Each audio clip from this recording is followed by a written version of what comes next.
Hello, Maggie. Hi, Michaela.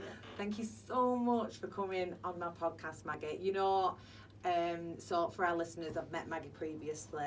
We've spoken a lot about what she does. You're an absolute inspiration. You know, I love you to death. So I really appreciate you taking time out to come and speak to us. Thank you for inviting me. It's nice to be here. Good old Bolton. Yes, that's it. Bolton FM. Woo! We love it. Right. Well, to get us into things, Maggie, we do a quick fire round. Okay. So I'm going to say this or this, and without thinking. Dangerous. Without thinking. There's nothing too controversial here. It's quite light-hearted. So you've just got to say what you feel. All right. Right. Travel or home? Both. You've got to pick one, I've Maggie. got to pick one. Yeah, it's gun to your head situation. Better say home, Hunter. In case your son's listening. Yeah. Loose women all around. Loose women. Stay-at-home mum or police officer? Stay-at-home mum. Autobiography or charity? Autobiography. Reality TV or documentary? Documentary. Night in or night out? Night out. I know you're still fabulous, Maggie. Brexit or Remain? Brexit. Quiet life or fame? Fame. Yes, good girl, Maggie. Got Thank the you for answer. your honesty. Yeah, you know, especially the Brexit or Remain one, we do get people shirting around it, so I'm glad you went in. I'm bloody sick of all the shenanigans. Just do it. Yeah, I know, just get it done with, isn't it? Yeah. And I love the fact that you still went for a night out as well, Maggie. Yeah, well, there's life in the old dog yet, you know, Michaela. That's it, she loves a good party. I do like it. I like And it. what I'm interested in though is we said autobiography or charity, so we're going to go on to charity later on in the podcast, but these are two major passions for you as well, aren't they? What you've been working on, so you've done an autobiography, you're currently working on a charity, but the autobiography is really... I think the autobiography is really what has led to the charity. Yeah. You can't really have one without the other. Yeah. Because the only reason I'm doing the charity is because of what I've learnt, and I can put that now into the bigger good. You know, I've learned a lot in the last few years that I wish I hadn't learnt. Yeah. But to let that go and not make something of it. I mean, I've helped lots of girls that I know in Rochdale. Yeah. But the number of messages and Instagrams and Twitters and direct messages I get from people who have nowhere to go. Yeah. I can't do the same for everybody. Yeah. But all those, mainly young women, but young men as well, they all need somebody, and they need somewhere to go. They need somebody to hold their hand, point them in the right direction. And so that's why I'm starting the Maggie Oliver Foundation. Which is amazing as well. We're gonna go into more detail on it. But let's start from the beginning, Maggie. How far back do you want to go? Right at the beginning. No, so I mean, you was a stay-at-home mum. That is what you did. Yeah, and that is still one of the best things I've ever done in my life. You know, my book talks about my background because I think it was important for people. People really only know me as a whistleblower. Every time I'm on TV or doing an interview, you get a 5-minute little snap, and they always say, Maggie Oliver, whistleblower, ex-police officer who exposed the Rochdale grooming scandal. But there is a lot more to me than that. Yeah. That has been the last few years. You know, I had 4 kids. I love being a mum. I stayed at home with them. Once I had 2 and then 3. It just was not practical to go back to work. Yeah. My husband was a joiner. So, you know, I brought them up and I stayed at home and I loved every minute of it. And, I mean, I'm a little bit old-fashioned in a way because I do feel that, you know, society now, people are being paid peanuts and 0-hour contracts. Both have to work. Yeah. What is happening to the kids? They're being pushed from pillar to post. Nobody does a job as a mum or a dad like you do with your own kids. Yeah. And we've got, I mean, we've got society in many ways breaking down. Yeah. We've got all this knife crime. We've got no police officers. We've got, you know, people getting away with abusing kids and not being addressed by the law. So for me, the root cause of that, part of it is that kids are left to their own devices. So might not be a very sort of sexy thing to say, but I do feel that kids need a mum or a dad around. Yeah, I think it's, I mean, I can't wholeheartedly agree because I'm a working mum. And I get that, you know, it's a debate. But yeah, I think it's when it comes to the time that you do spend with them, the quality of that time. Now, I get if parents are working all hours, I mean, they can't do that, and there's got to be sacrifices to be made. If you need to put food on the table, Absolutely. you need to put a roof over there, then you've got to work, especially if you're a single mother, which I was for years as well. The thing is, I think with you though, Michaela, you got you're not on a 0 hours contract. You know, you're self-employed, you're your own boss, and you work your life around yourself. But if you're working in Tesco's and you're on a, you know, you're not guaranteed hours, you don't know what your wage is going to be at the end of the week. You know, you're really scrambling around. I think it's the whole family support system what's missing there. So even like decades ago, she would say, oh, like in my generation, my nan did work, but it was part-time, so if my mum couldn't have us, then my nan had us, or there's some family figure who's looking after you. Whereas now, everybody's working, everybody's got to work. There's just, there's no funding coming from anywhere. And but people need these lifestyles, don't they? Yeah, you used to get a family wage. You know, one parent used to earn enough to keep a family. That doesn't happen now. So, and people are sort of kidded into thinking that it's great to work. But a lot of those people working are doing it for necessity, not because they choose to. So I feel that I was lucky to spend that time with my kids. Yeah. I mean, to be honest, I love my children, but it is a break going to work.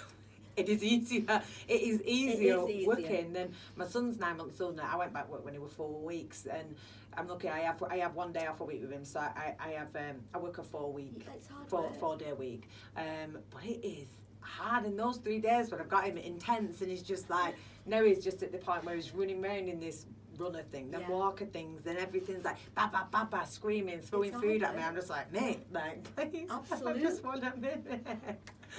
As much as I love him though, I do look forward to the break of going to work. I do agree with what you're saying to an extent. I understand why you're saying it, but I couldn't possibly agree, because I do believe him. That's why I said I just think the time that you have with them should be quality time. You know, when you're with them, then that is when you're teaching them discipline. You know, like, this is what happens. And you know, as long as they're at a good school, you see my son, I'm not joking, my eldest one is 9. The bell rang at 3:30 for summer holidays, and he just turned into a little psychopath. And it's as if he knows that 6-week holidays are here. Oh, I'm going to have no discipline. You know, from like the kids clubs and that. We've got like a childminder having him as well. But it's not as strict as school, sit down, do your work, calm time. It's a different world. Yeah, so he's just like manic for 6 weeks, isn't that? I've got two little grandsons, and my daughter's a childminder. So she has been there for Jake and Charlie, but her house is like, she's like Pied Piper. But, you know, my 2 grandsons, they play her up. Yeah. The ones who go to her are really, you know, well behaved. That's it. They behave for somebody else, don't they? And honestly, it comes home and everything's like a big drama. Like, I was thinking, I said to him, can you empty bins in it? There's 3 bins. I want £3. I'm like, empty the bins. I won't give you taking after his mother is just being enterprising. Starting early. So then you waited till. All your children was grown up? No, I didn't. When my youngest was 3, I went back to college and I did 2 A-levels. And then when he was 5, I went back and did a full-time degree. But that fitted around. I was starting to pick up the piece of my own life. And I wanted to be a teacher. That's what I was going to do. Oh, right, okay. So I had to get a degree. And so how old was you then? 37. Fair play. 37. I went to a grammar school when I was, but my mum and dad felt it was a waste of time. Even though I was academic, I would say, not practical, but I was academic. For a girl to get an education, she was going to get married, she was going to have kids, and I actually conformed really to that to a large extent. Yeah. But I always felt that there was more I wanted to do. So even though you do think this, like it is still part of you, where you're like you still want your own life as well. Like you can't just be just a mother. You need to be other things as well, don't you? 100%. And so when I did that when I was 37, and then I applied for teacher training in my final year, and that's when I thought, well, if I don't get into teacher training, what else could I do? But maybe the police and go into child protection, and it would be a career forever, to retirement. I'm not the kind of person that can sit around and do nothing, because it's right, women need a life of their own. So I got into both teaching and the police. I decided to go in the police, and I was 41. Yeah, so I was very much a square peg in a round hole.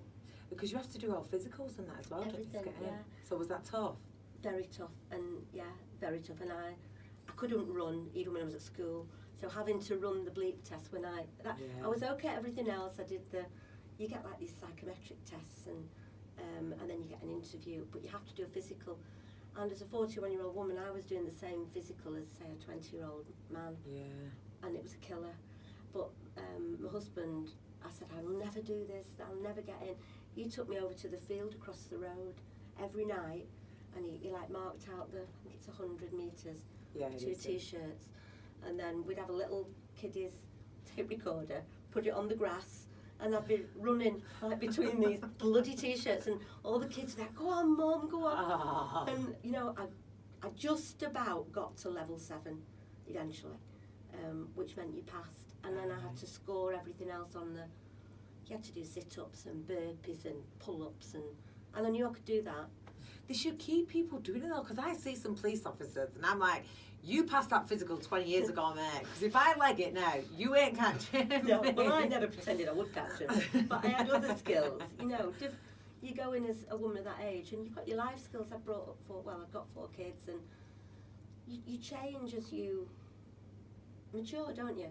Yeah, I think you definitely, especially when you have children, you just become more compassionate. Yeah, you do. So you're more understanding of situations. And sometimes, you know, people break the law, but sometimes it does take compassion as well as the punishment to explain to them, listen, this is it. Like, you're going to get support as well, but you're going to get punished for something you've done, because not everybody is a terrible criminal, are they? No, they're just circumstances have led to. Absolutely. And I mean,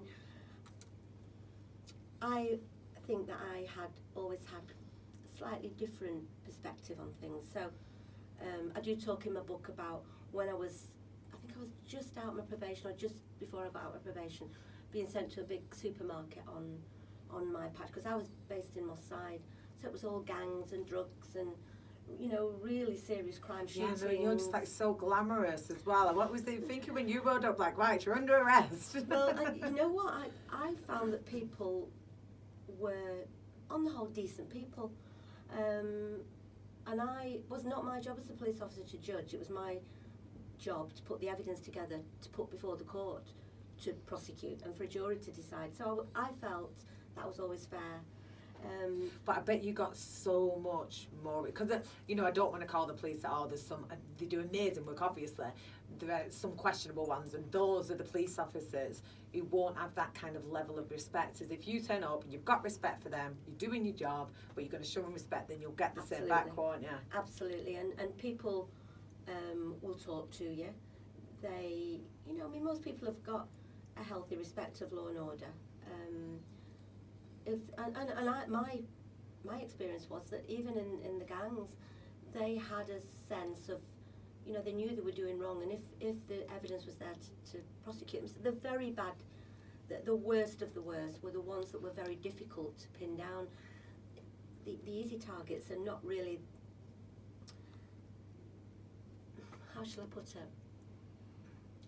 I feel that because of there's a lot of good police officers, an awful lot of good ones. I question a lot of the people at the top of the organisations, and the decision making that they make, people at the bottom have to uphold.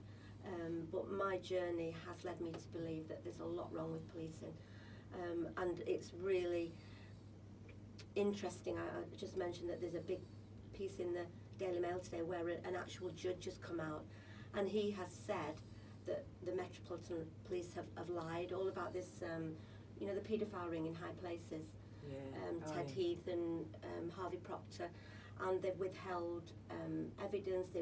They've got search warrants under false pretences. Well, what I saw in relation to the grooming gangs, I talk about in my book. What I don't understand is just why. I mean, why? Because they can. I just don't understand. Like, okay, so let's talk about what you did. So Maggie's, you was what's called a consultant and making the. I was the programme consultant on 3 girls, but I didn't start working on that till 2013, really. 2013.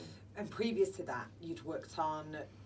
I worked on a grooming case I was a family liaison officer as well as a detective, and I worked on the major incident team. And because I was different from recruits, I tended to get a lot of the, when I first started, I did a lot of jobs in relation to like domestic abuse. If there was a rape, I would go to it. If there was a kid missing from home, I would be sent to it. To the victims? Yeah, yeah. And people who were very vulnerable. And also, if there was multi-agency work involved, I was somebody who would kind of try and bring people together. I always say that, you know, police, it's a police service, and we police in this country by consent. We only need to be a police force when it's absolutely necessary. And I was always a person who was, you know, I would approach them, and most of the time people would cooperate and tell you what going on. It was very, very rare that you needed to bring in force. But so in 2004 and 5, I was put on a job that was about, the first time I became aware of grooming, that young girls actually in Manchester city centre and around Manchester city centre were being groomed and abused by gangs of predominantly Pakistani men. And I worked on that for about a year and a half. And then my husband was terminally ill. We had a full major incident team putting all the evidence we'd gathered onto a database for serious prosecutions for rapes. Social workers had been trying to get this kind of crime dealt with by police for years, and nobody wanted to do anything. But that is the why. Like, I don't understand.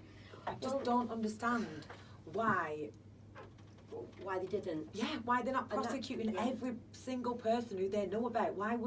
How did that? So this never ended up going.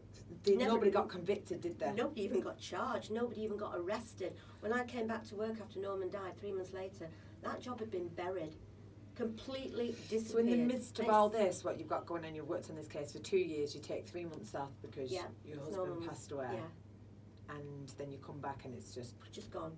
And it made no sense to me, because I had spoken to these kids. I'd spent a year and a half speaking to social workers. We had Was there overwhelming evidence? Overwhelming evidence. We had 207 men on a database that we knew were abusing these kids. I'd been personally with another officer on behalf of the team. We were called Operation Augusta. I'd been to Chester House to see what the man who was in charge of crime in GMP, and we presented him with a report documenting the evidence, saying what we'd found. He took it to what's called the Gold Decision-Making Group at Greater Manchester Police, who accepted this problem. They then resourced our investigation with a full team from the Serious Crime Division, and it was all being put onto a specialist database for a few months. I went off work as all that was going on. It was just a full running job. And I came back 3 months later and the job had died a death. And what did they say to you? I could not get any answers, just that there was insufficient evidence, that, nobody was arrested, nobody was charged, and I knew that was wrong. I knew what was happening to these kids. I knew where these men were operating. I knew the premises that they were abusing kids in. But I'd just lost my husband. I'd got 4 kids, 2 of whom were still at school. I'd been with Norman since I was 20. I was in a mess, and I didn't physically have any evidence to back up what I was saying. Yeah. And I was just a detective constable. I'm one voice in this organisation that will not listen. But do you know the reasons now? I do. Why? Well, now, this is 14 years ago, 15 years ago. I've had all those years to try and piece together what happened. Process it. Yeah, to process it. And there are several reasons, in my opinion. First one, that in the early 2000s, the government were directing police forces to run the organisation to meet targets, so performance indicators. The performance indicators were all about acquisitive crime, so burglaries, robberies, theft from motor vehicles. Police forces got ticks in boxes for meeting those targets. Rape and child abuse were not reflected in those targets. How is that just not like the biggest thing? It shocks me to this day, Michaela. So that was one of the reasons. They were getting performance-related bonuses depending on how well they met those targets. Secondly, these kids were acknowledged and were as being very vulnerable. On Operation Augusta, most of those victims were living in care homes. On Operation Span they weren't, but on Operation Augusta they were. So the powers that be felt that they actually didn't matter. You know, these kids are beyond, they were making a lifestyle choice. They were choosing to go out into Piccadilly Gardens, or they were being picked up in cars by, you know, gangs so of men. wrong. It is wrong. So wrong. But as a mum of 4, I knew that was wrong.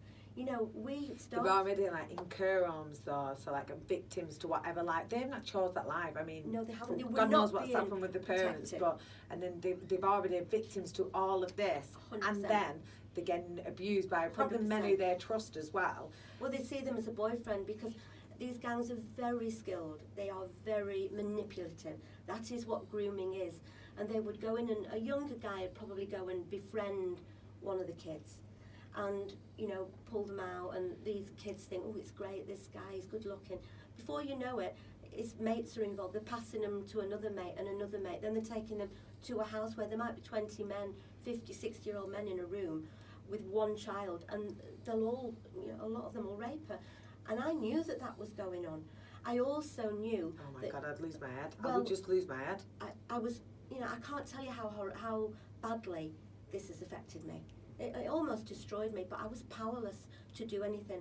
That 3-month period of time meant that I didn't have any paperwork, I didn't have any evidence, there was a gap in my knowledge, and despite the fact I tried to get answers, I was blocked at every turn, and in the end I had to let it go, and I never got over it. I never forgot about these kids. The other factor is that I would always say these kids were silent victims, because they had very tough lives. They didn't expect to be protected by anybody. Yeah. There was very little in their lives. They were living in a kids' home, and actually kids' homes serve a purpose, but in my very strong opinion, they do not look after the welfare of those kids. The kids that go missing, for instance, they disappear on a Friday night or a Wednesday night. The staff in the home would actually ring the police and report them missing. I used to go to a lot of those reports of kids missing, and the workers in the kids' homes would then believe they had absolved themselves of their responsibility, because that was now the police responsibility to find those kids. We'd eventually find them. They'd go back to the home.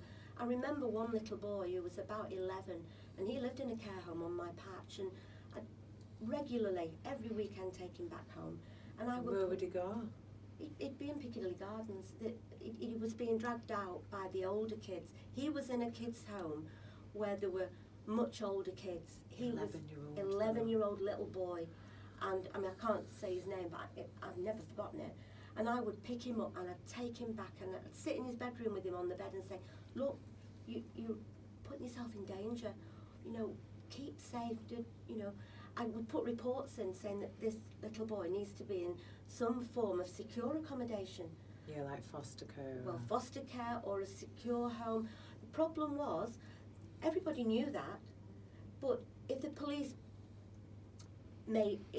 found him that place, it came out of police budget. If the courts sent him, because he was getting in trouble with the police as well, they would have to pay. If social services did, they had to pay. So this little lad went round and round in circles, and I tell you, Michaela, he was found dead at the age of 16.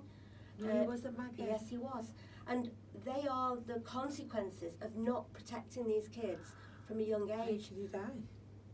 of a drugs overdose. Oh my But you could see that coming when he was 11. So I knew all these things.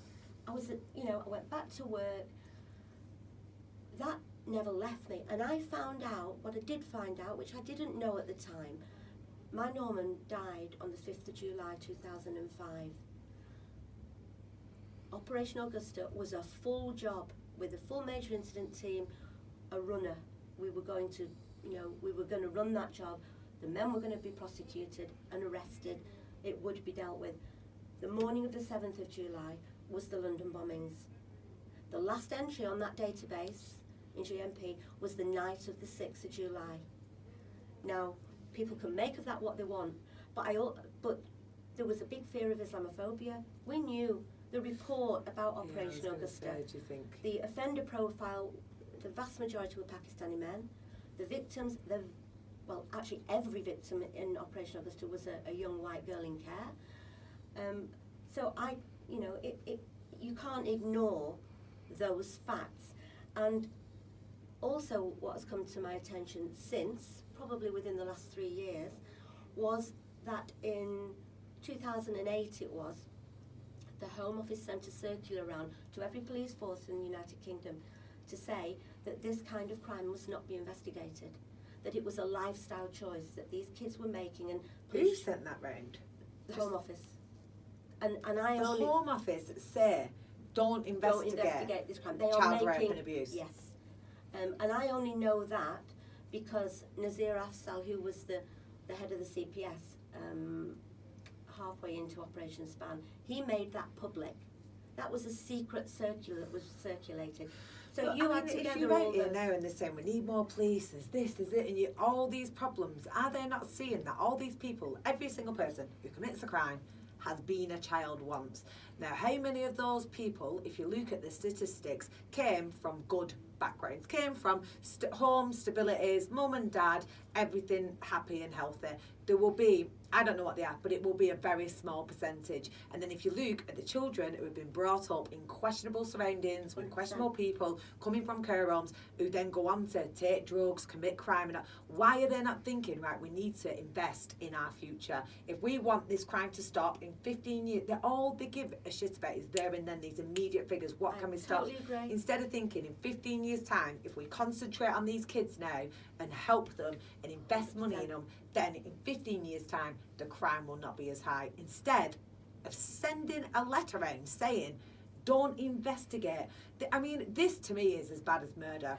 To me, you destroying somebody's life. It's corruption. I mean, if you rape a young girl, her life will never be the same again. Never be the same. You get people who overcome it. You get people who do well from it.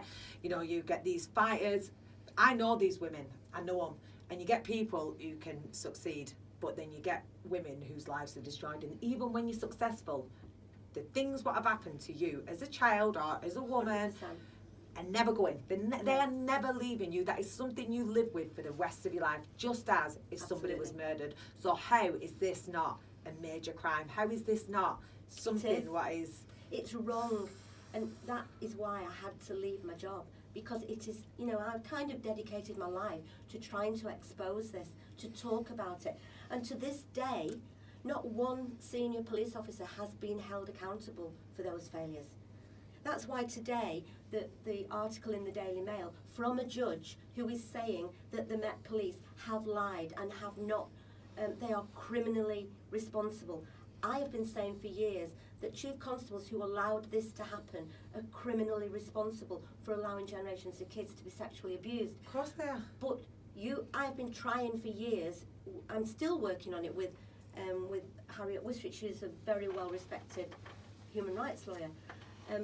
The barriers put in place to challenging the status quo are so overwhelming that it takes over your life. I've now been spending 7 years, and we are still just at the point of trying to get to the Supreme Court.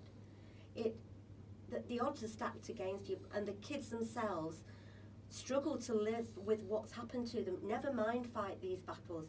So I'm trying to fight the battles on behalf of all these kids, because I do have a voice, and I do have evidence, and I do have the facts. But it isn't just quite as simple as saying what the facts are. My book... But it should be that simple. It should be. You've got the evidence, you've got the facts, that is it. And that's what I thought. But how is it just, it is not that simple. That's not how it is, Michaela. And oh my God, what an education I have had.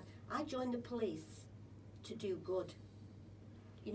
Every police officer swears an oath of attestation. You promise to uphold the law, to protect the vulnerable, to be impartial, to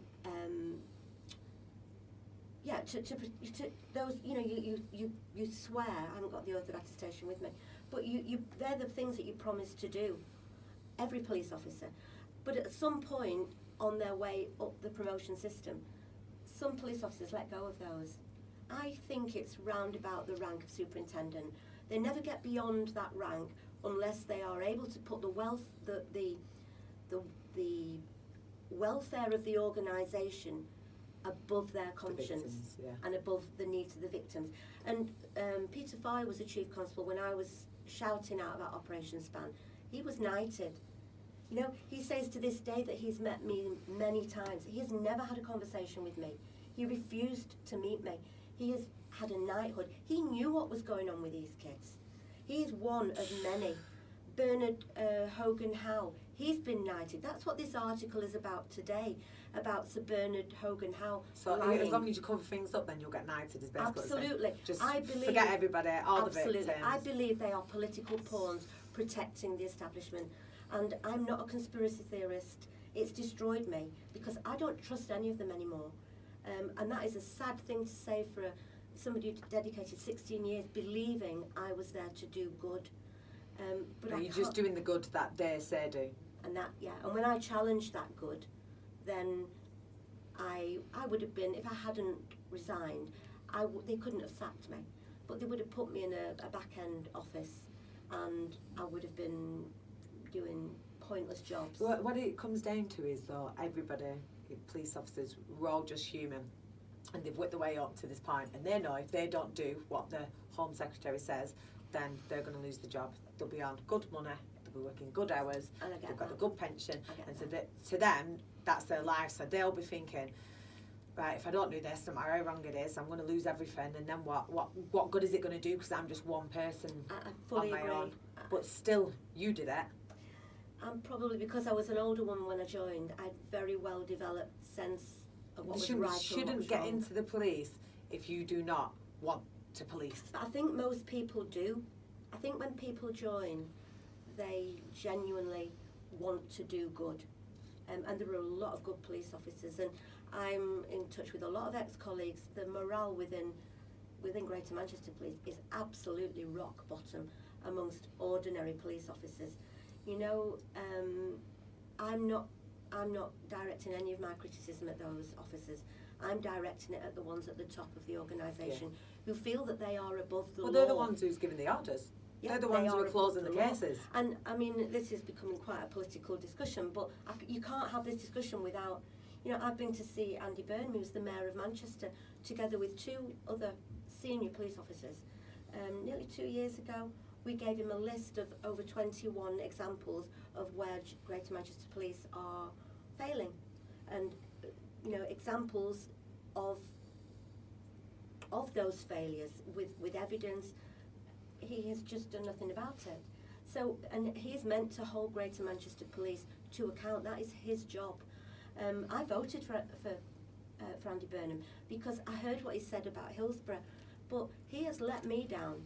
He set up an investigation, an independent review into what went wrong in Operation Augusta as a result of me speaking out on the betrayed girls. That is nearly 2 years in now. Still haven't had a report. I mean, I could. So what about these? Did you say 207 men? Yeah, nothing happened to them. So they're just out on the streets raping little girls. Yeah, and the thing is, the evidence wasn't collected on the day on the police systems either.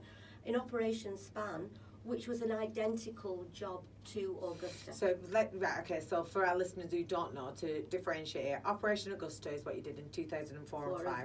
Yeah. And then after your husband passed away, that case was closed. You come back into the police force, and then what have you done from that point? I was on the major incident team, so I mainly worked on murders, a lot of gang-related murders. I worked on one job where I went to Jamaica. The little Pakistani boy who was kidnapped in Pakistan, I was the family liaison officer on that job. He came back, and it was a really big job. So really serious cases I worked on. I mean, it was said in one of the documents that came back that, you know, I was recognised as, and I'm not saying it to big myself up, just because people try and back me off as a bitter and twisted police officer. I was not that. I was a good police officer, and it was said in one of the documents that came to me when I started to speak out that I was the best family liaison officer that GMP had. And, you know, I was recognised as such. If a job was going wrong or there was a job that needed some sensitivity, I would get that job. So I was working on murders and I wasn't working in child protection. But then when Operation Span started to bubble, in 2000. And this is where what the Yes. documentary was made on. And the drama Three was Girls. made based And this on is, what year was this at? 2010. So this is a good while after then. Yeah, I had to you. to kind of, it never left me. It never left me. But, you know, I couldn't do anything about it. And so then what did they say? Like, oh, we've got this. Well, in middle of 2010, they did a review of the property system, and whoever was doing the review, one of the exhibits officers, actually found a fetus in a freezer in GMP, and that fetus had been taken from a child victim of the grooming gangs and put in a freezer. They were going to, without her consent, without the family's knowledge, and it had sat there for 2 years. And this routine property review uncovered this, and it kind of opened up this case, which had actually been dropped in 2008. And I was approached by the powers that be and said, can you come and speak to us? Right, we've got another job. And as they started, I already knew about it actually. Maggie, what the fuck? I mean, a fetus in like a police in an premises. exhibits bag, yeah, in a freezer. What? But that had been seized unlawfully. This little girl had had a termination. What, and they've said to the doctor, or? I mean, I wasn't there, but obviously social services, crisis intervention team and police have collaborated, and police have gone along when she's had the termination, and they've seized the fetus after the termination. How would they not discuss this with her? That Never is- told her? Never told her. Been in a freezer for 2 years? Yep. This is like the Had old. the doctor allowed her? How has any of this taken place? Just that one incident. If you don't discuss anything, just that one Just that incident one alone. thing, yeah. Have people been held accountable? Nope. Nope. And you know, It's just sick. it's just disgusting, and I'm shocked to this day that nobody has been held to account. This isn't the officer who actually seized it. This is the decision-making people who directed that officer to go along. Yeah, who said this is Yeah. all right and acceptable. Yeah. Don't bother It's just discussing been it with her. whitewashed, and you know, they'll say, oh, the IPCC, which is now the IOPC, looked at this. No, they didn't. They looked at what had gone wrong in 2008. They have always presented Operation Span as though it was a fantastic, all singing, all dancing job. Well, it wasn't. I'm talking about Operation Span. So that started this job, and I was approached, and as well as that, this girl's, the child who she had special needs. This man had started to abuse her from being 12. She was just 13 when she got pregnant. Her sister had been arrested at the age of 15. She'd been 14 and 15. She'd been arrested on suspicion of being a madam and bringing other children into the grooming network. How can a 14-year-old be a madam? She can't. To me, she's a victim of these very, very manipulative men who have groomed her. That is what grooming Yeah, of course, is. she'll be like, oh, do you want a boyfriend as well? That's right. She's 14, she didn't have a clue what And was she going was on. actually a mother. Another child in the family had died. Mother had a nervous breakdown. She was caring for a baby sister. These kids are living in turmoil. They needed help. On top of that, these two kids were also on the child protection register. The mother was going to social services case conferences and saying, my children are being groomed and abused by gangs of Pakistani men. Do something about it. She was being threatened with being thrown out of the meetings for becoming angry. If you don't calm down, we're going to have to exclude you from... All these things are facts. Now, when you're on... And you'd like to think, like, I'd like to think as a mother, if that was me, I'd just go around and knock people out. But then, really, when you think about it, number one, she probably hadn't got it done for it, which is the irony in this situation. She probably would get arrested, but you would think that you do. But then, if there's that many of them, she's on her own, she's had a nervous breakdown, the life that she's living, can she stop her daughters from doing it? Probably she didn't have that much control. It's just the whole thing, like, you like to think and be judgmental and like, how has she not done something?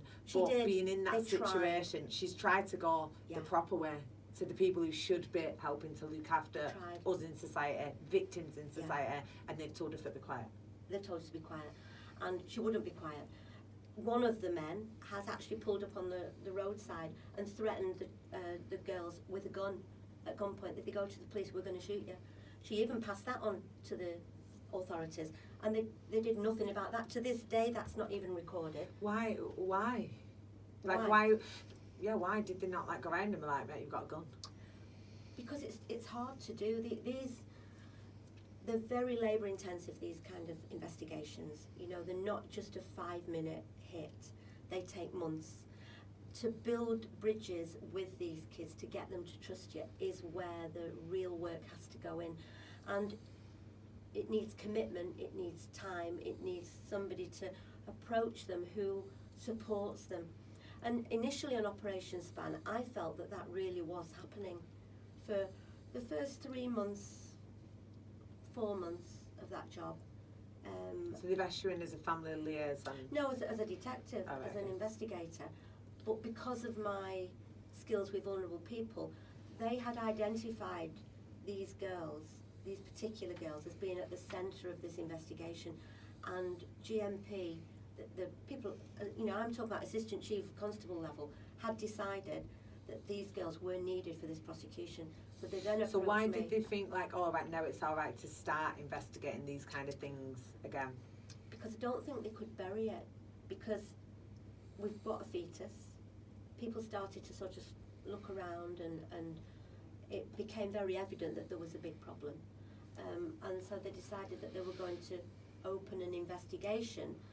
I don't think that they wanted it to, I think they wanted a quick hit, really. I think they wanted a simple job to be able to say, that book's closed now. yes. And my belief is that as the girls that I spoke to started to really put their trust in me and to really talk about what was going on, they very quickly realised that this job would explode into a place where they didn't want to go. So even though the girl who had been arrested had come back on board, based on the fact that the chief lawyer at the CPS had decided she was a pure victim, she had done nothing wrong, she was to be interviewed as a victim and supported through the process. 4 or 5 months later, when she'd done hours and hours of interviews, she'd been to Viper ID parades and identified offenders, named men, taken us around locations, they decided that they weren't going to use her anymore, that she was not considered a witness of truth. And it was it had been coming for a while, actually. I can't, you know, in an interview, Michaela, I'm whizzing through everything. Yeah, no, of course. But if somebody really wants to know the full account, they really need to read my book. Yeah. Because I've tried to simplify it and take people through the process, step by step. And when they decided they were no longer going to support her, it was at that point that I said, I am not doing this again. I can't support that. And I walked off the job. How can they say that she wasn't a good witness? I do not agree with that to this day. I will never agree with it. A witness is a witness. A victim is a victim. A victim is a victim. How do you have a good and a bad one? I've lost count of how many times I've said that. But far worse than what I've just told you there, about a year down the road, when I had left that job, I was still in the police, but not on that job. I was trying to be heard. A year down the road, when the prosecution was nearly at court and the barrister had read all the evidence, she decided that they couldn't run that trial without Amber's evidence. And so in order to enter her evidence into court, they secretly added her onto an indictment as one of the paedophiles. They didn't arrest her, they didn't caution her, they didn't interview her, they didn't tell her. It was done in secret, and she didn't know that had been done until I resigned from the police 6 months later, because I was forbidden from going and telling her. 6 months later, I went back and told her.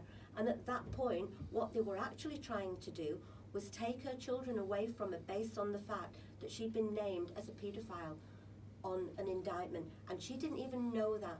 So I shared all my evidence then with a solicitor who worked with the family courts, and God bless him, the judge heard the full story and the truth, and he threw the case out.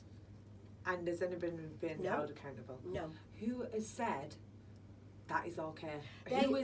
This girl's life has been ruined, and she's been let down I know.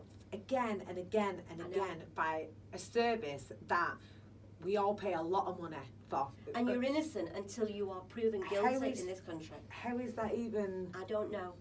I've spoken to many barristers now over the years, including, you know, the most eminent barristers in the country, and there is not one of them who has heard of that ever happening before. The only time they would put somebody on an indictment without them knowing or being arrested is if it was an offender who had fled the country. This girl was living in Rochdale. They knew where she was living, and it was told to me in an official document that they'd added her onto the indictment purely as, and in inverted commas because I'm quoting, a tactical option to enter her evidence into court. Because you cannot enter evidence into a trial unless you are an offender or a witness. She wouldn't have come back on board then as a victim and a witness. She wasn't an offender, but they had to portray her as an offender to get that evidence into court. But the wickedness of that is unlawful. It is, everybody in this country should be frightened, because that, if you go by those rules, standards, then they could say you're a murderer, and you would have no, everyone's entitled to a right of defence. Yeah. You're innocent until you're proven guilty. Even Fred West had a legal defence. The reason they didn't do it like that was because any solicitor or lawyer worth the salt would have thrown it out at the first hurdle, because the top lawyer in the CPS had already decided that this child was a victim before I'd even been allowed to interview her. So the neglect, the unlawfulness. Do you know who it was who gives this authorisation or this? My firm belief is that it must have been Nazir Afzal, because he was the head of the CPS at that point in Manchester. But he never talks about that. And so what, was this the thing that you was like, I am done? Yeah. That was the thing, yeah. where that was Yeah. the thing that just sent Yeah. you over the edge. Because Yeah. you fought through it this as well, but then not all the men. So people who've seen 3 girls in the documentary, I think 11 men got convicted. Was it? Tip of the iceberg. So what? So I'm guessing that was already annoying you. The fact that there was hundreds more, was there 10s more? You see, what worries me is that, and I asked to go and contribute verbally to the Home Office Select Committee. They wouldn't allow me to, but they did allow me to submit a report.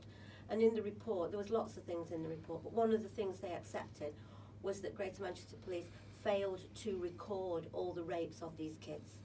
So those girls that I've just told you about, right? So the girl who was made pregnant, she was just 13. She had special needs. The man was 40 years old, married, 3 kids of his own. We knew he had got her pregnant because we had the fetus. She eventually I told them eventually that we had it, and they allowed us to get DNA from that fetus. So there was no debate about who had got her pregnant. She had a statement of special educational needs. She was going to a special school. She was 13 years old. In my book, that man should have been charged with rape. He wasn't.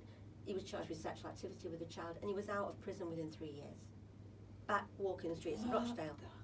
Oh, he has been fighting extradition back to Pakistan, still is to this day. They've had millions of pounds in taxpayers' money to fight extradition because he's argued that it will contravene his human rights. Well, I'm sorry, but in my book, what about the girls' human rights? Yeah? And do you know what, Maggie? And my blood, you can hear in my voice, really, that I can never let go of this because it is not justice. Well, because it is not the law. I know a social worker around that area, and I know that this is still going on. It is. It's still taking place, and now the girls who was victims to it, not these girls, but some of the girls who have been victims are with these men.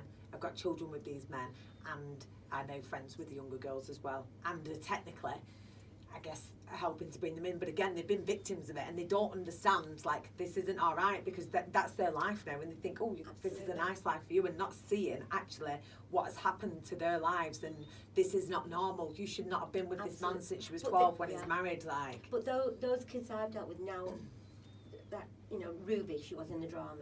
Ruby is now in her 20s.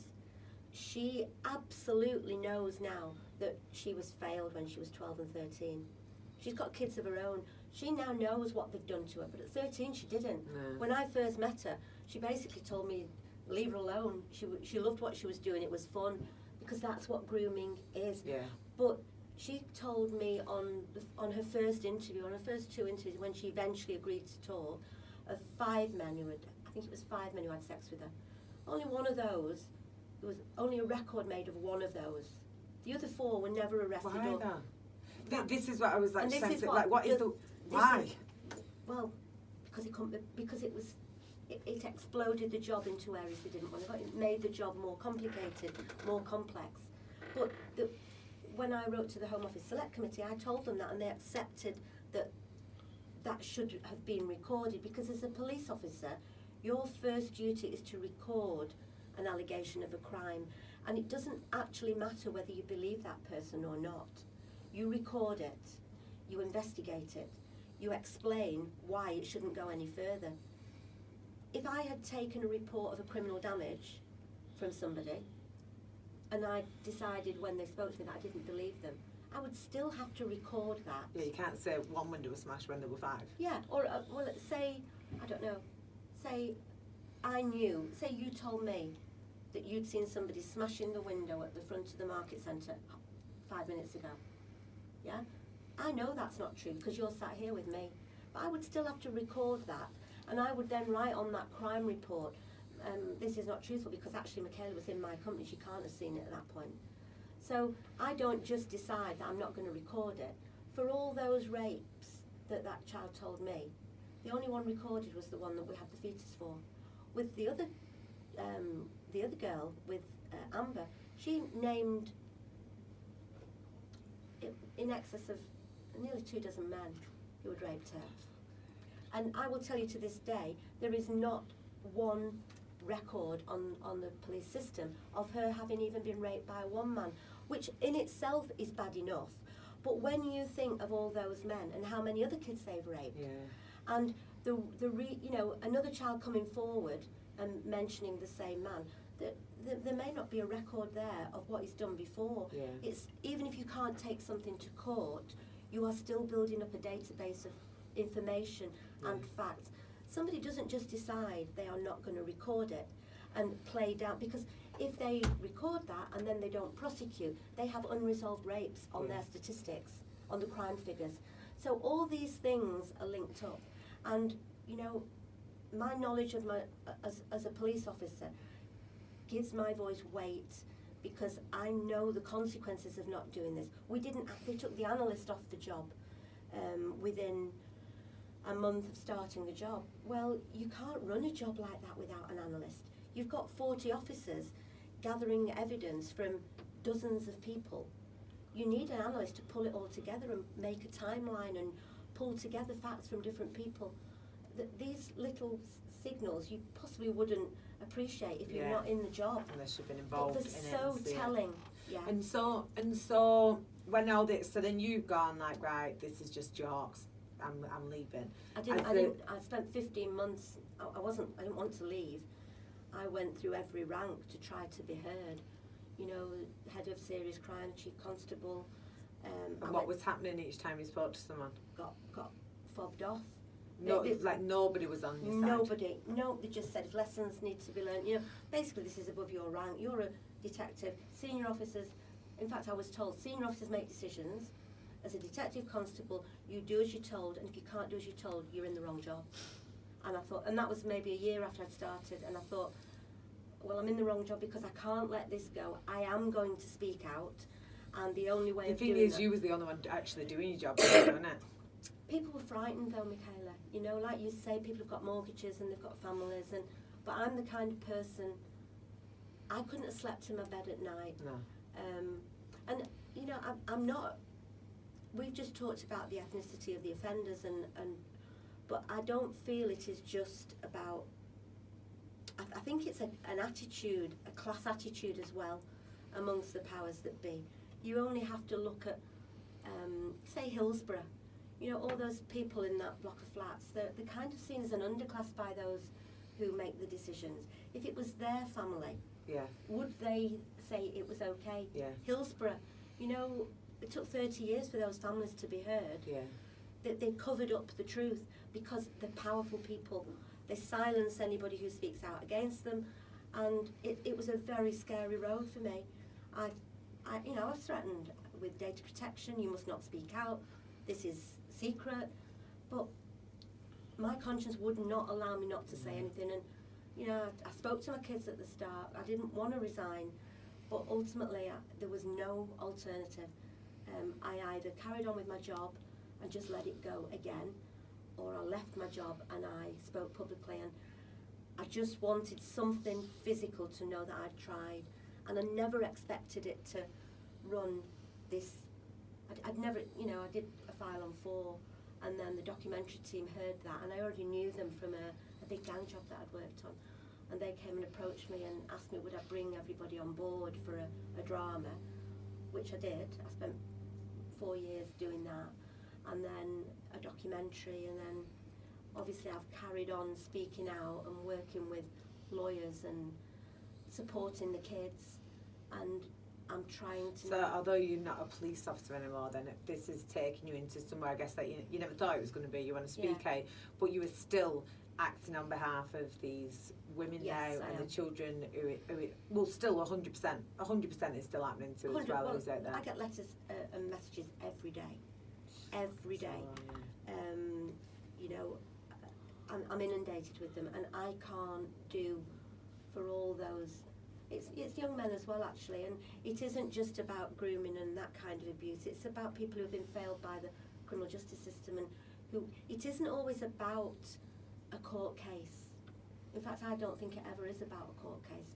I think it's these kids being believed, being supported, and being helped to move through what has happened to them. Yeah. The abuse has happened, and that's bad enough. But when those meant to protect them treat them as though they are a piece of meat, that never leaves them. Yeah. And I launched my charity last week, my foundation, and we had I invited a fantastic speaker called Professor Tanya Byron, and she came and spoke to us, and she explained very clearly that we have 2 opportunities to make a difference in kids' lives, and that's in the very early years. There's a thing in the middle of your head called an amygdala, I think it is, and in the very early years they are very malleable, and first the early years are very important. Yeah, I think until the 7, like they say, That's they right. kind of develop the personality. That's right. How they're going to be by the Absolutely. time they're 7 years old. But then there is another window of opportunity when they're an adolescent. Once they get into their early 20s, it is too late. The damage is done, and you will never do away with it. And that is where the authorities are failing these kids, because when they first present and we know what's happening, we treat them in the right way and we give them the support that they need, they can recover. But when those meant to protect them dismiss them and trample all over them because they can, then that is even worse, in my opinion, than the abuse. Yeah. Well, they've been abused and then neglected. Yeah. And failed by those who all are over meant again. to protect them. And especially when, as a victim, they're finally coming out and telling the story and acknowledging. So like when you were saying, you were speaking to one of the victims and she was saying, oh no, I'm having a nice time or whatever, you've got to go in them and break down everything that she feels and get her to trust you over these men who she's built up all this trust in. So she's finally broke down that connection with them, got a connection with you, and then the police force fail her. And that's what I couldn't. And she's just like, time and time again, this is happening. She's trusted them and then realised they've done this. Yeah. She's trusted the police force and then they've done this. But actually, they trusted me. Mm. You know, I am the one sitting for 7 months with these kids saying, look, trust me, honestly, we need to put these men away so they don't do it to other kids. Look, you've got a baby of your own now. What would you feel if it was your baby? And that's why they helped. Not because they weren't being abused anymore. They were out of it. Yeah. So I was used because I was given cast iron guarantees on Operation Span that there would not be a repeat of Operation Augusta. And they would say, well, there wasn't. But I would say, no, you did go to court with a couple of the victims, but you failed so many. And you used those kids. I pursued them on behalf of the big bosses. Yeah. Because they pulled me in and told me to get these kids on board. We need them. And that's what I did. and then they changed their mind, It's and that sickening. was unacceptable. It's just sickening, and it's really scary as well. It's really scary. Like, these are the people who are meant to protect us. This is the That's what system scares that's me. meant to be looking after us. Yeah. And all right, and the smaller crimes and things, they might do the day to day, but it's like a larger thing, something large scale like this. Is it not because they've not got the resources, or is it just? You know what? Resources are tight, but they need to prioritise. Yeah. And for me, there is nothing more important than protecting kids. No, I'm with you. If they can't do that, then what's the point? But then it was, so let's talk about the positives that have come from this for you, Maggie, personally. So since then, you've gone on, you've done your documentary, you went on Big Brother, Women of the Year, you've wrote your autobiography, which has just been released. What's the name of that again? Survivors. And really, anybody who's listened to this and wants to know more, go on Amazon though, or Waterstones. Don't wait till you get to the airport, because WH Smith Travel at the moment are only stocking it at Manchester. So, and we're going to put the links on as well for you. Yeah. And it really explains the full journey. But I'm not the same person that I was. Well, now you've gone on to launch a charity as well. That's the Maggie Oliver Foundation, and with. And tell us more about that and what you're doing. Well, I want to start a nationwide centre, the Maggie Oliver Centre. I want them throughout the whole country, but I've got to start small. So initially, I want to set up a centre in Rochdale where survivors of abuse of all kinds can go. So not just survivors from who've been victims of the grooming gangs, but if you have a girl who's been forced into an arranged marriage, who has nowhere to go in her own community, I'd like them to be able to drop in. Or a girl who's been subjected to female genital mutilation that's isolated in her own community. I want it to be a welcoming place, but where I probably have coffee mornings. It's all in. I need to get the funding first of all, but as well as just a drop-in centre where they can speak to each other and feel welcome and safe and secure. Once they feel safe and secure, I want to then have access for them to speak to a counsellor, see a psychotherapist. So you're going to have resources there for them as well. It'll be a go-to place, which I hope will lead the way for the whole country into what these kids need, because there is a massive vacuum throughout the country. There is no support there for these kids. And you know, sometimes victims of crimes such as this, they don't want to go to the police. No, they don't want to relive it. They don't, and fair play. That's entirely up to them, isn't it? And so having somewhere like this, you hear so many times of somebody being like, "Oh, I was at the youth club and it was actually this one bloke who changed my life," or "It was my football coach," or it can just be one person, and if you then end up changing somebody's life, but they need the opportunities and the places to go to meet these people and to have people there who can professionally help them as well as just it doesn't always, volunteers who can help them. It doesn't always have to be a professional. What I do with the girls that I support, I don't have to be a professional to do that. You need somebody that you can trust, that will listen to you, that will support you and guide you as to where you want to go. Often it's just a listening ear. It's somebody to tell them that they've done nothing wrong, and help them if they do want to take it further. If they need to talk to an expert, then somebody to just, it quite often takes a while for them to start to want to talk about what's happened to them. But I'd like initially to have a helpline as well, where they can just ring in, because even that's not easy to find.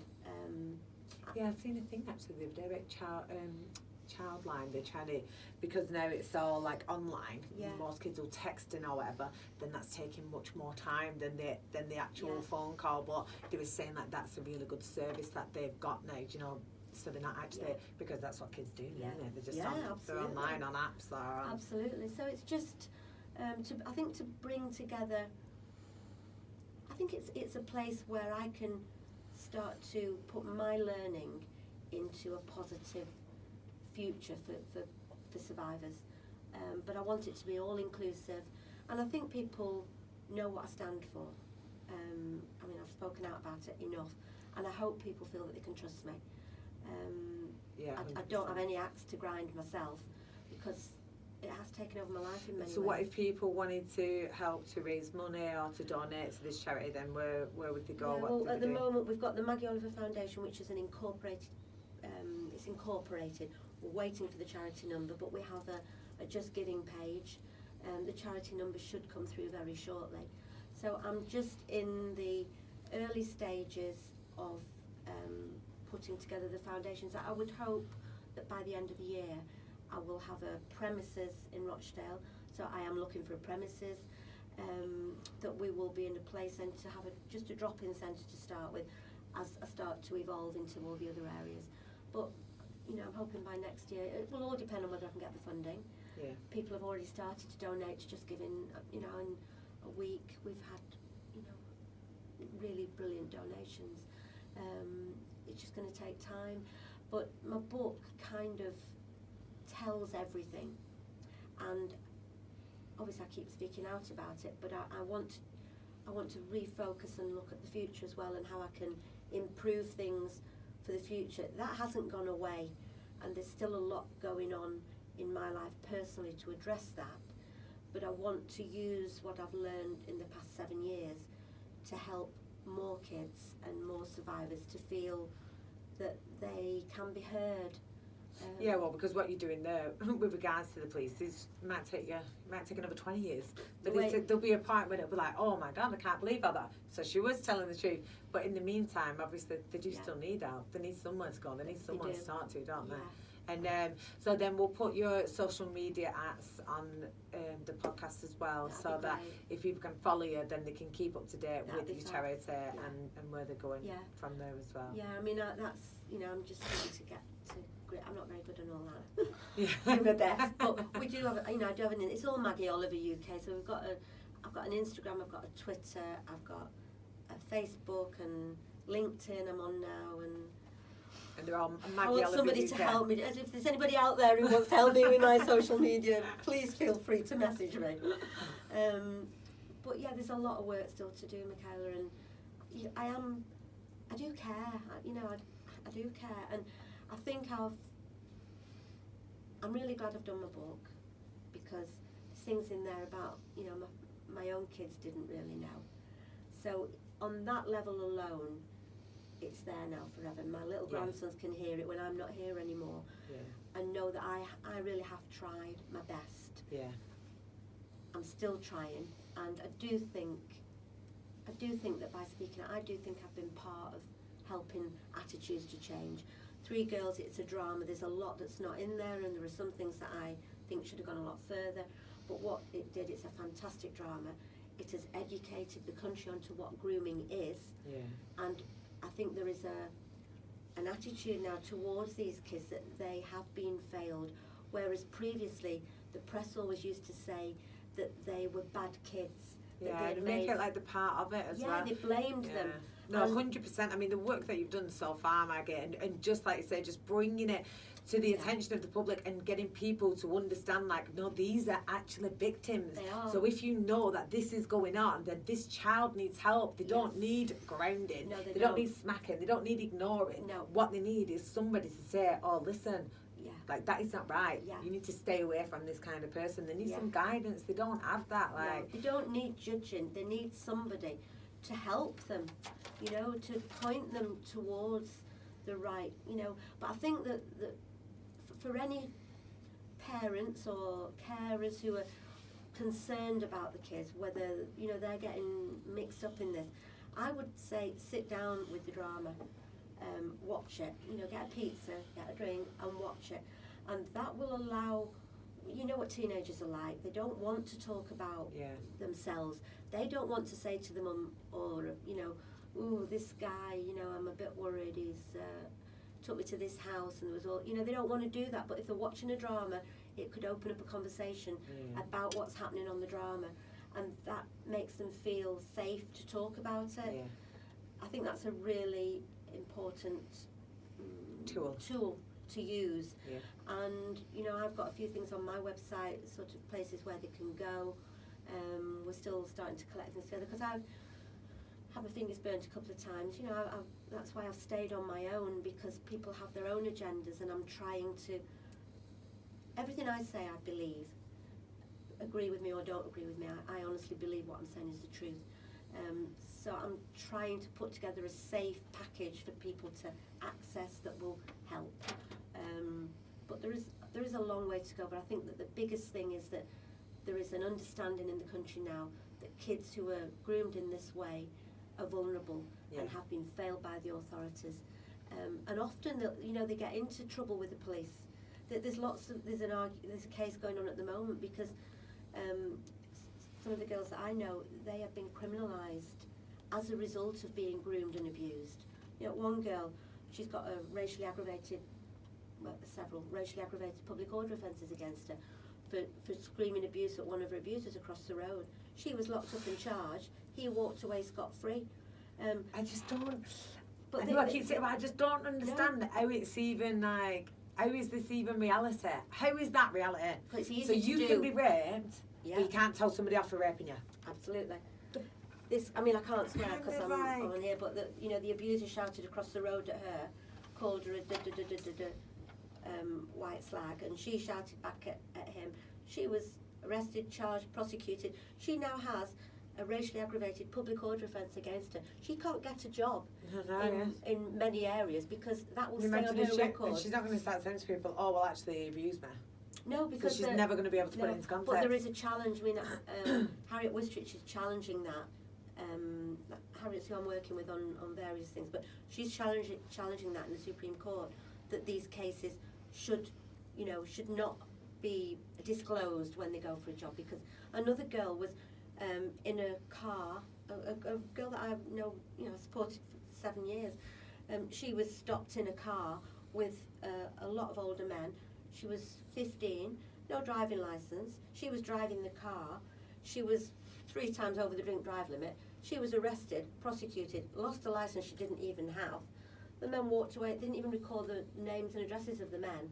Now, I would be asking, what are you doing in this car with all these men and why are you driving? And it's simple things like that I'm highlighting them all the time. We need awareness, first of all. So if somebody sees something like that, challenge it. Perhaps be brave. If something doesn't feel right, it usually isn't right. But I think we have to be a bit more interfering, if you like. Yeah. Well, this is another thing what's happened with society now. Do you know what? How many times have you heard somebody's alarm going off and been like, I wish that alarm had stopped? And don't actually go around to check. Whereas people was busy 50 years ago. Like, if there was an alarm going off somewhere, then the neighbourhood would be there. If somebody has done something wrong, there was probably a lot more judgmental, so there's pros and cons to it as well. Because they would just jump on the back of somebody who might not necessarily have actually done anything. So there are pros and cons to it. It's just trying to find this balance with being involved in your community, understanding what's going on around you, understanding this happens there actually, keep your eye out for it, and understanding, like, at the same time, don't want to convict the person though, because they're not necessarily definitely. No, but so it's just having the balance. It is having. Policing has changed. You don't really see a police officer walking around the streets anymore. You used to have, from my point of view, police are good people. Yeah. Ordinary police officers are normally there to help. Yeah. When you used to get somebody walking around the streets, I did in my side. I used to know people. You'd have somebody living on their own, and you'd go for a brew, you might not be filling a form in, but you were building up a knowledge of that community. PCSOs are not quite the same. Do you know so many? I've got a couple of friends who are police officers, and they just said the whole issue is, like, no matter what goes on, then if it's a small incident, 10 minutes, then it's a day's paperwork. And like, we can't go out with police officers because we've got to fill out so much paperwork for it. Yeah. That it's you do feel a bit like, why don't they just? But then at the same time, if they're not filling out this paperwork, you've got the issues. What you're saying has happened here. Well, I don't know. I mean, for me, the failures that I've seen are not down to individual police officers at the bottom of the pile, like me. The failures are all down to the people at the top who are pulling the strings, and they feel that they are beyond the law. They are not they held can accountable. make the decision like, this is what I'm saying about that, and I'm your boss. Yeah. So I'm incredulous after everything that I've said that nobody has been held to account for what they've done, and that for me needs to be addressing. The chap that you said who was I forget the chief constable. Yeah, what was he called again? Peter Fahy. Oh no, the other one. Andy Burnham. Nazim. Oh, Nazir Afzal. He was in the CPS. He wasn't a police officer. Oh right, okay. So he's resigned. You know, he's gone. And so what about these ones? The police officers, are they still in the police force? Well, the chief constable that I tried to be heard, that he was in charge when Operation Span, that I tried to go and see, that I wrote to, documented everything that I was saying. He wouldn't meet me. Well, he was, a couple of years later, he was knighted, and they resign, they retire with a really big pension, and once they've retired, they're beyond reach, unless you bring a criminal case. And to bring a criminal case against a police officer, it's called misfeasance in a public office, or it's got to be something very extreme. It's a very, very difficult case to mount, and really once they've retired. But do you think really he should be investigated? Do you think there is a case to be made? 100%, but I think that we need a radical change in policing. I think we need to have accountability for those who are shown to have failed in their duty. But I think it should be retrospective. And the reason I say that is because if somebody who was a chief constable today knew that in 10 years' time they could be pursued for the failures that they knowingly were responsible for today, I think it would make them think differently about the decisions they make today. Yeah. It's too late for what's gone before. Yeah. I'm looking for changes for the future, and without accountability. But until that first one's happened, Yeah. they will never think it's a reality. Yeah. So the decisions today, Maggie, will still be getting made, and the consequences in 10 years' time. Do you know, they need to see that first one of we do. who is convicted. And maybe that case today in the Daily Mail about Sir Bernard, what's his name, Bernard, he was the head of the Met. It's a judge who has actually spoken publicly in the Daily Mail about the Met senior officers lying and getting search warrants unlawfully based on lies, and then not disclosing those papers when there's been a freedom of information. Now, for a judge to come out and say that is quite, normally they all stick together. I'm saying it and I'm speaking the truth, but I was just a detective constable. You know, I think it's less easy to back me off because I've said it so often, and it is the truth. And I think it rings true because I know it inside out. Yeah. But with a judge saying that about the head of the Met, I think serious questions need to be asked. And maybe this is the case that will be the first one. It needs to be something, I think, and then people will start realising. Sitting up and taking notice. At the moment, and doing good, just doing the job that they're paid for, not a job that somebody else is telling them. The job that you are paid for is to 100%. serve and protect, and that's what you're supposed to do. Not listen to a Home Secretary who does not understand the reality of real life in Rochdale. I mean, what a prick anyway. They should be getting done as well. Absolutely. Well, I've said it. This is a political. I think chief constables are now political pawns, really. We don't have an independent police force anymore, and this isn't a party political point, because I think Labour and Conservatives have all been equally bad. They all piss in the same pot. Let's say it, Maggie. They have. They're looking at money, at resources, at. They're looking at 4 years. How can we get through this term and look really good in this short term? Well, a burglary has started in a day, or a car theft has started in a day, or child grooming. That's not going to be started for another decade. Absolutely. So therefore, we don't give a shit. And actually, even if you report a burglary now, you don't get a police officer come round. You get a crime number. You know, we need a completely radical overhaul of the whole criminal justice system, in my opinion. That is what you should do. Be like a police liaison officer and go in and be like, this is what needs to change. I wish you'd let me go in. I'd decimate it. Maggie just go in and be like, fired. Oh, well, let's start again. I would rejig all the resources. I mean, it's another debate to be had. But you look at the drug laws, about the millions and billions of pounds people in prison for taking drugs, and then they come out and everybody knows that they're a drug addict. They put them in a hostel where drugs are on tap and easy. It's just a farce. It's hypocrisy. Put that money into something worthwhile. Give them treatment when they need it. Try and help them get off the drugs. Yeah, you do just think like, who is running? Like, Yeah, where is the brains behind this? There's just absolutely no intellect. You know, it's like what's it like the mad people running the asylum, something like that.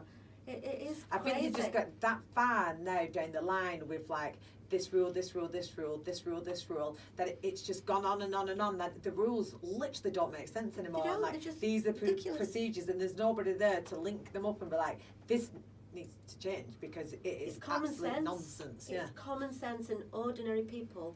I absolutely believe in the law and in the criminal justice system, because I feel if you can't trust that, then we're going to a country that's got vigilantes and lawlessness on the streets. I'm a big believer in justice, but when the general public no longer trusts that system, you've got a problem.